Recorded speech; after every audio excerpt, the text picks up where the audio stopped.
Es decir, en definitiva, nos estaba volviendo a dar un apretón desde el punto de vista de la tuerca para decir no nos quedemos en eso, sino que vayamos más allá, ¿no?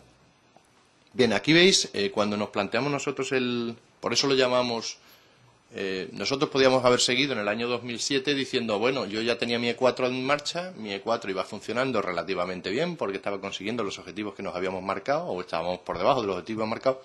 Yo me podía haber quedado cruzado de brazos y decir que siga la tendencia que lleva y por tanto voy a cumplir seguro. Pero como digo, esos factores me impedían hacer eso y pusimos en marcha, por eso le ponemos la E4 Plus. El E4 Plus significa que han cambiado ciertas cosas y que te exigen un esfuerzo adicional. Eso, en definitiva, fíjate que veis ahí la E4 Plus, que sería el escenario rojo, y todavía para llegar a lo que sería el escenario previsible en función de los objetivos del Plan Nacional de Asignaciones, pues todavía el apretón tenía que ser mucho mayor, ¿no? Ahora entraremos en algunas de las medidas que esto nos permitirán explicarlo, ¿no? En definitiva, todo esto se aprueba en un Consejo de Ministros de julio del 2007 y estas son las grandes cifras que figuran en los objetivos del Plan de Acción 2008-2012. Reducir el consumo de energía final un 12%, reducir el consumo de energía primaria en un 13,7%, evitar la emisión de 238,1 millones de toneladas de CO2, que es, en fin, alrededor del 12% de las emisiones de gases de efecto invernadero previstas en el Plan Nacional de Asignaciones.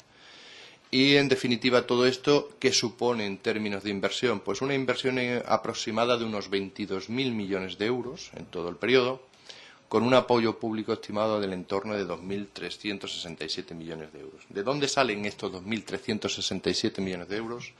Básicamente, aquí lo veis, de la tarifa eléctrica sale un 58%, de los fondos de los 2.367 millones, de la tarifa de gas aproximadamente un 12%, de los presupuestos generales del Estado un 10%, un 2,7% del tramo nacional del FEDER y el 17% de lo que es los fondos propios de las comunidades autónomas que aplican al desarrollo del plan.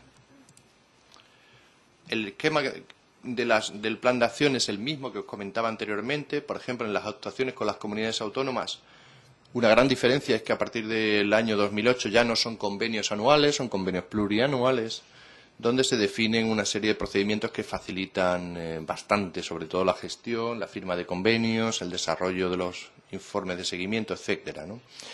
Para el año 2008, la previsión, lo que se firmó en los convenios fue la distribución de 258 millones de euros, que he dicho anteriormente, de la E4, de la parte de los presupuestos generales y de las tarifas de gas y electricidad, más un 77 millones que aportaban las comunidades autónomas.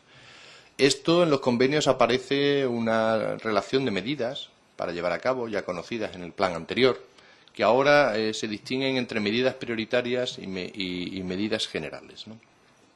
Estas son las medidas prioritarias que figuran en los convenios, que de alguna manera son las en las que se incide más desde el punto de vista de la mayor eficiencia energética posible por euro público invertido o de apoyo, ¿no?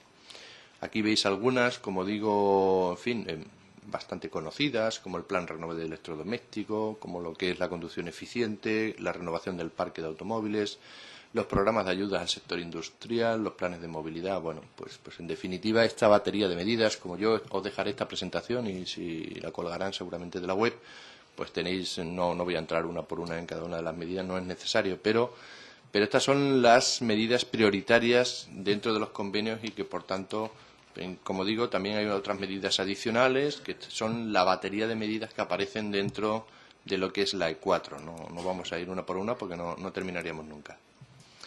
Después, desde el punto de vista, como decía anteriormente, en el plan 2005-2007 os hablé de algunas medidas directas del IDAE, pues en el caso de este 2008-2012 también existen una serie de proyectos directos que aplica el IDAE. Entre ellos, por ejemplo, el programa de ayudas IDAE a la financiación de proyectos estratégicos.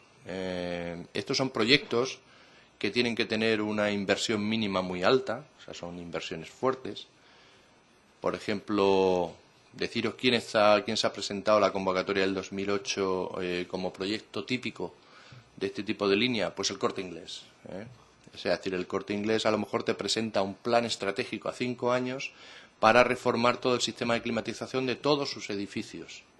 Bueno, pues eso es un proyecto estratégico. De alguna manera tiene actividad en todo el territorio nacional y de alguna manera son proyectos, como digo, plurianuales y pluriregionales, que en fin, que abarcan todo el territorio. Inversiones enormes, o sea, aquí bueno, pues normalmente están hablando mínimo pues 20 millones de euros de inversión solo en eficiencia energética y ayudas, por tanto, también importantes, del orden de 2-3 millones de euros. La convocatoria del 2008 fue por 60 millones de euros, se han cubierto prácticamente los 60 millones de euros con los proyectos que se han presentado, evaluado y aprobado, y la convocatoria para el 2009 es de 120 millones de euros. Después, otro proyecto específico es el programa de sustitución de semáforos con tecnología LED, el programa de lámparas de bajo consumo, cuidado, no confundir con otra cosa que voy a comentar un poquito más adelante, del tema de las famosas bombillas de bajo consumo. Esto es un programa que ya el IDAE tenía en marcha en su momento, que era una promoción para tú comprabas una bombilla y te van dos, ¿no? Pues es un proyecto específico. Después se ha mezclado con otra cosa, con lo que comentaré un poquito más adelante. Como he dicho anteriormente, la creación de la Oficina Técnica del Plan de Ahorro y Eficiencia Energética del edificio de la Administración General del Estado ya está en marcha, ya funciona. El Plan de Rehabilitación Energética de Barrios Históricos, que se pondrá en marcha brevemente, y el proyecto piloto de vehículo eléctrico, el proyecto Móviles. Comentaré algún detalle un poquito más adelante. Medidas normativas que de alguna manera, algunas ya están en marcha, en el periodo 2008-2012 ya se han puesto en marcha, como es el decreto, el certificación energética de edificios existentes. Sabéis que esto ya está prácticamente, está en Bruselas, está pendiente de aprobación, y ahora mismo se está definiendo cuál va a ser la metodología de implantación de este Real Decreto. Sé que hay del orden de 60 propuestas y en este momento se está evaluando, en fin, cómo se va a hacer esto. No es nada sencillo. Con edificios nuevos probablemente es más sencillo. Con edificios existentes, ojo, la cosa se complica mucho más. Bueno, el decreto, digo por fin, el Real Decreto de Eficiencia Energética en la Iluminación Exterior. Bueno, esto ha sido un parto de los montes, porque es que llevaba 7 años el desarrollo de este decreto. Ha sido, de verdad, yo lo viví y francamente ha sido desesperante, pero ya por fin salió en el año pasado. La normativa sobre la sustitución progresiva de las bombillas de filamento incandescente por otras y otras de baja eficiencia, bueno, esto va a ser por ley. Es decir, tarde o temprano en la Unión Europea se van a prohibir las bombillas normales y convencionales de filamento incandescente. Aquí seguramente iremos por delante. O sea, aquí seguramente esto llegará antes de que cuando sea obligatorio en Europa, pues aquí prácticamente se conseguirá antes. El desarrollo de una ley de bases de movilidad sostenible. Ya se está trabajando sobre una estrategia de movilidad sostenible que ha estado en información pública recientemente y se espera que de aquí se derive una ley de bases de movilidad sostenible.